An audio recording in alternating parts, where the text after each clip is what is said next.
YouTube! My room is slowly getting cleaner. We're working on that, but that's not why we're here. We're here to teach you guys about Pro Tools. So we're going to get right into it, and I'm going to teach you how to record. Just some basic setup stuff. So let's get into it. Okay, we're here in Pro Tools. Now, all we're going to need is a track for the beat, so we can hear the beat, and a track for our vocals. So let's start with a new audio track. It's going to be in stereo for the beat. We're going to make it an audio track, not an aux input. It's going to be an audio track, which is the default. We're just going to name it beat. And we're going to make another audio track for vocals. That's going to be in mono. Okay? Because we're recording with one microphone, so it's going to be a mono signal. So that's also an audio track, like I had said. We're just going to name this vocals. And here's where we're gonna put our plugins and stuff. I have a basic vocal chain that I'm gonna put on here. Okay, now plugins. My basic plugin chain is a noise gate to start to cut out any background noise. Crispy tune, which is my auto tune. You can use any auto tune that you want. Vocal rider to keep the volume like. It's kind of like a compressor. If the vocal's really quiet, it'll bring up the volume. If it's too loud, it'll bring it down. And then a 1073 preamp to brighten up the vocal, and then an 1176 compressor to kind of level everything out. To change the grid, hold shift and press minus and equals. That's how you change the grid. Really helpful. You guys got to know that. It's really helpful to be able to do that. And then we're going to go with File, Import Audio. And then I have most of my stuff in projects. Whatever, grab your beat, grab your beat from wherever it is. I'm not recording right now. I'm just showing you guys how to record. We're going to throw the beat in here.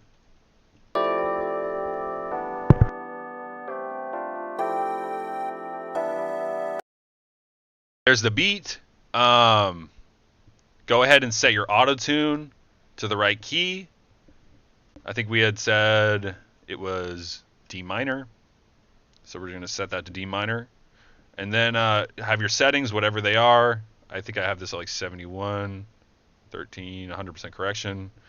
And then you want to record stuff here. Well, to record, you got to hit the record button here. Oh, okay, it's working. Hell yeah.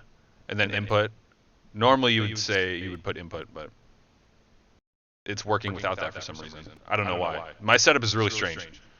Okay, so now we can record a little bit. Yeah, yeah, yeah, yeah, yeah. What you want to do is have multiple tracks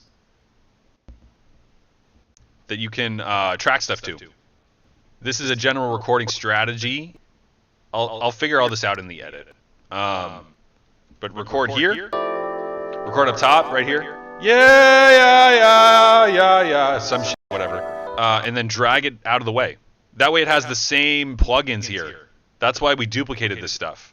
Duplicated the vocals. All you got to do to duplicate is right-click on it and then go to duplicate. So yeah, just record up top here and then drag it down. So we're recording. Recording.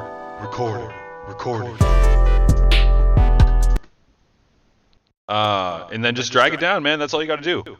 And that's the best way to record it in Pro Tools, in my opinion.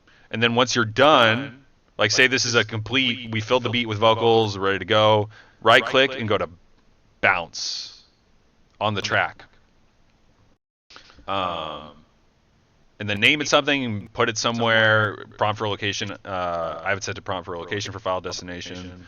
Bit depth, sample rate, whatever you want to do. I use 96. It takes up a lot of space on your hard drive, but yeah, it's higher quality. So that's why I like to record it at 96. It's important to know that you can rename these here. Like this would be lead 1, for example. Sorry, I have a bit of an echo. Turn that off. So I'm renaming these to keep track of them once they bounce. So I'm going to go ahead and shift click on the names here.